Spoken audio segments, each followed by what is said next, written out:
Nicolas Sarkozy failed to unite the right side of politics, and that's why he's the first leader since Valéry Giscard d'Estaing in 1981 as an incumbent to be booted out of the Élysée Palace. And it's easy to forget, Robert, the scale of this achievement, isn't it?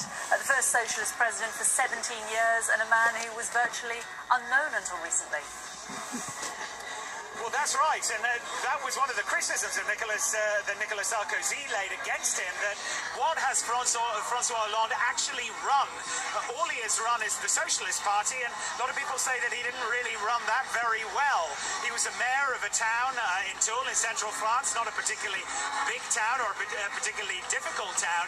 He is, in effect, a career politician. He did all the right things that a career politician should do. He studied at the Sciences Po and the ENA, which are two political science institutes and governance institutes in Paris, and he grew up in a relatively middle-class background. His father was a doctor, a right-wing doctor, his mother was a nurse, but one thing he did have behind him, and I think this was his political backbone, is that he had ambition.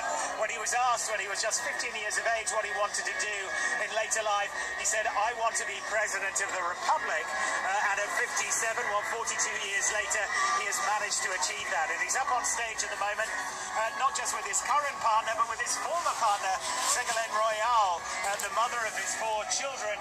She failed in 2007 to win for the Socialists, but now François Hollande has done it, and they're partying here. I think it's going to go on for quite some time tonight. I imagine it is, and of course for others in Paris, the party's over. A lot of soul-searching in the UMP party.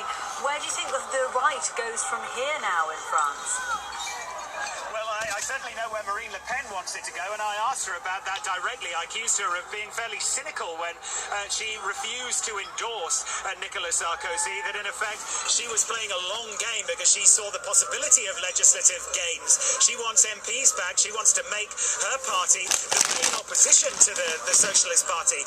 So perhaps will the UMP disintegrate, especially now that we've seen Mr. Bayrou, who was a centrist, who traditionally had supported the centre-right, splitting and saying that he would vote with his conscience, he would vote with Monsieur Hollande. Lots of people who are genuinely, obviously, very happy tonight. I'm happy with you. He's happy with us. Congratulations. Okay. This is so different, this scene, I have to tell you, from what we witnessed in the UMP headquarters.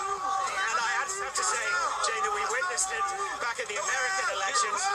Victoria Beckham. In the American election, mind there. Rihanna. Elections. Yes. John McCain lost. The complete contrast in the celebrations here.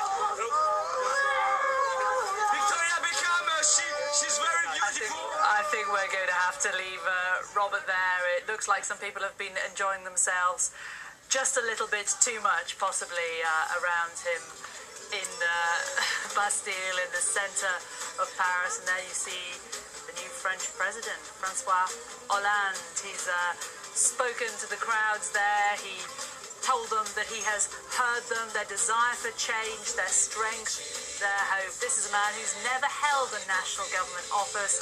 He's now the president of France. He's got a great deal of work to do. He said that he's going to get to work straight away. One imagines he may have a bit of time to celebrate this evening, though. There's now an extra